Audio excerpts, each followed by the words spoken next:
Sir வந்து இந்த YouTube மூலமாக தான் எனக்கு அறிமுகமானார்.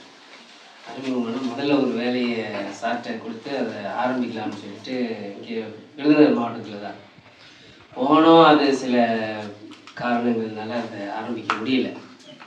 அது கல்லெல்லாம் இறக்கிட்டோம். அந்த இடத்துல ஒரு சின்ன சிக்கல் இருந்ததுனால ஆரம்பிக்க முடியல. அதுக்கு பிறகு சார் எப்பயும் நான் மைண்டில் வச்சுக்கிட்டே இருப்பேன்.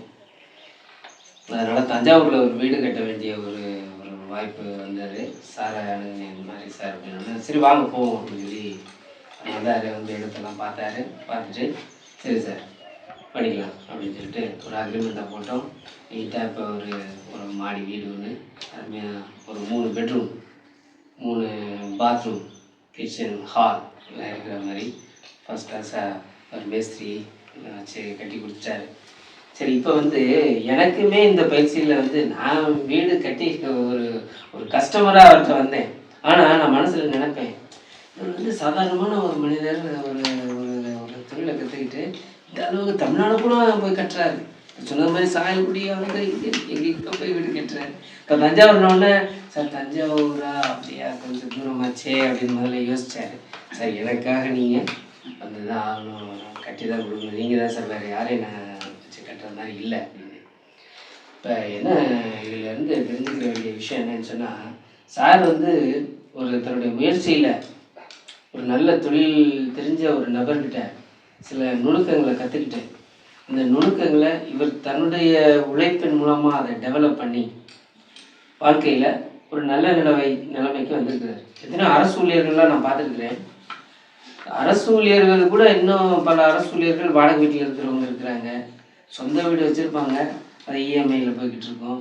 ஆனால் ஒரு ஒரு தொழிலை திறமையாக கற்றுக்கிட்டு அதை ஒரு 10 பேரை வச்சு வேலை பார்க்குறவங்க பெரிய ஆளாக வந்திருக்காங்க.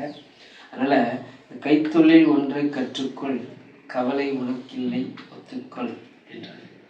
நமக்கு ஒரு தொழில் ஒன்று கையில் இருந்துன்னு சொன்னால் நம்ம எங்கேனாலும் போய் பிடிச்சிக்கலாம். துபாயா இறக்கி விடியா அதுக்கலாம், துபாய் தானே இறக்கி விடு, வேற எங்கே ஆஸ்திரேலியாவில் கூட இறக்கி விட்டுருவேன், இறக்கி விடு அப்படின்னு போயிடலாம். ஒரு எலக்ட்ரீஷியனாக இருந்தாவோ ஒரு கொத்தனாராக இருந்தாவோ. ஆனால் ஆஃபீஸில் கலெக்டரேட்டில் உட்காந்துருப்பார், ஒருத்தர் சேரில் உட்காந்துருப்பார், அதில் ரெக்கார்டு பார்த்து எழுதுவார். இதை கொண்டு வந்து ஆஃபீஸர் டேபிளில் வைப்பார். ஆஃபீஸர் டேபிளில் கையெழுத்து போட்டோடனே அதை கொண்டு வந்து இவர் வச்சுருப்பார். ஒரு பப்ளிக் வருவார், அவர்கிட்ட கொடுப்பாரு. இவரை கொண்டு ஆஸ்திரேலியாவில் துபாயில் இறக்கி விட்டு என்ன செய்வார், எந்த நோட்டில் கையெழுத்து போடுறது வாங்குறது ஒன்றும் செய்ய முடியாது. அரசு ஊழியர் தான், ஆனால் ஒரு தொழில் அவருக்கு தெரியாது. அவருக்கு தெரிஞ்சதெல்லாம் இந்த இதை ரெக்கார்டை பிடிக்கணும், இதை ஆஃபீஸர் டேபிளில் வைக்கணும், ஒருத்தர் கையெழுத்தை வாங்கணும், பப்ளிக் வருவார், அவர்கிட்ட விளக்கத்தை சொல்லி கொடுக்கணும், அவ்வளோதான். ஆனால் ஒரு கொத்தனார், ஒரு எலக்ட்ரீஷியன், அவர் எந்த நாட்டில் கொண்டு இறக்கி விட்டாலும் அவர் பொழைச்சிக்கிடுவார். நான் ஒரு திருச்செந்தூர் பக்கத்தில் ஒரு பயிற்சிக்காக நான் ஆசிரியராக வேலை பார்த்தேன். பேராசிரியராக கல்லூரியில் பேராசிரியராக போயிடணும்னு சொல்லிட்டு திருச்செந்தூரில் ஒரு காலேஜில் இது மாதிரி ஒரு கோர்ஸ் நடத்தினாங்க. அது ஒரு எக்ஸாம் எழுதணும். அந்த கல்லூரி பேராசிரியராக போனோம்னாக்க ஸ்லெட் அப்படின்னு ஒரு பரீட்சை, நெட்டுன்னு ஒரு பரீட்சை இருக்குது. இந்த 2 தேர்வில் ஏதாவது ஒன்று எழுதினா தான் நம்ம கல்லூரிக்கு பேராசிரியராக போக முடியும். அதனால் நான் அந்த கோர்ஸில் போய் ஜாயின் பண்ணேன். அப்போ ஆச்சரியமான விதத்தில் ஒருத்தர் என்னோட அவரும் வந்தார். நான் இப்போ அரசு ஊழியராக இருந்துட்டு அப்கிரேட் பண்ணிக்கிறணுங்கிறதுக்காக நான் அங்கே போகிறேன். அவர் வேலையில் ஒரு கல்லூரி பேராசிரியர் போகணுன்ற ஆர்வத்தில் வர்றாரு. அவர் வந்து ஒரே ரூமில் தான் தங்கியிருந்தோம். அவர் சொன்னார், சார் உங்களை வந்து இப்போ ஒரு இடத்துல இறக்கி விட்டீங்க, இந்த பிரச்சனை இருக்கேன், இங்கே இறக்கிட்டீங்க, கையில் காசு இல்லை, என்ன சார் பண்ணுவீங்க? என்ன பண்ணுவேன், ஒன்றும் பண்ண முடியாது, யாரான்னு கேட்க வேண்டியதான். நீங்கள் என்ன சார் பண்ணுவீங்க அப்படின்னு. சார் பக்கத்தில் எங்கே கட்டட வேலை நடக்குதுன்னு பார்ப்பேன், நேராக போவேன்.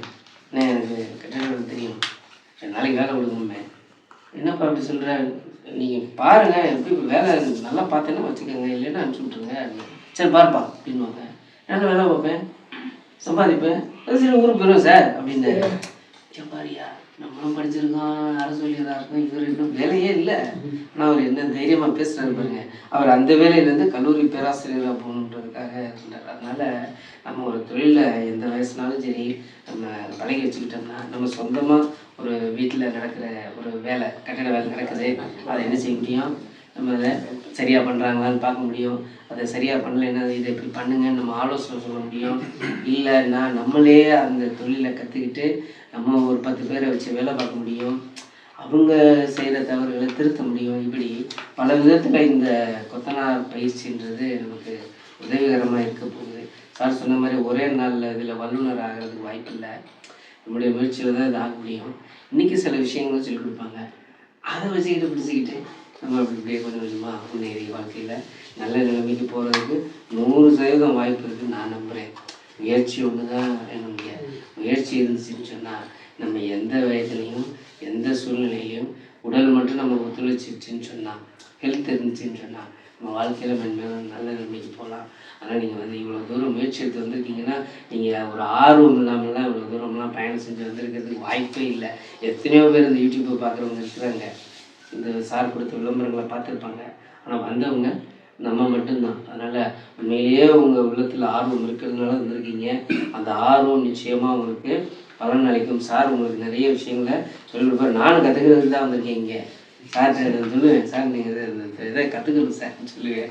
நானும் கற்றுக்கிறதுக்கு தான் வந்திருக்கிறேன். என்னுடைய அனுபவத்தை உங்கள்கிட்ட பகிர்ந்துக்கிட்டேன், அவ்வளோதான். ஆனால் நம்ம எல்லோரும் சேர்ந்து கற்றுக்குருவோம். வாழ்த்துக்கள்.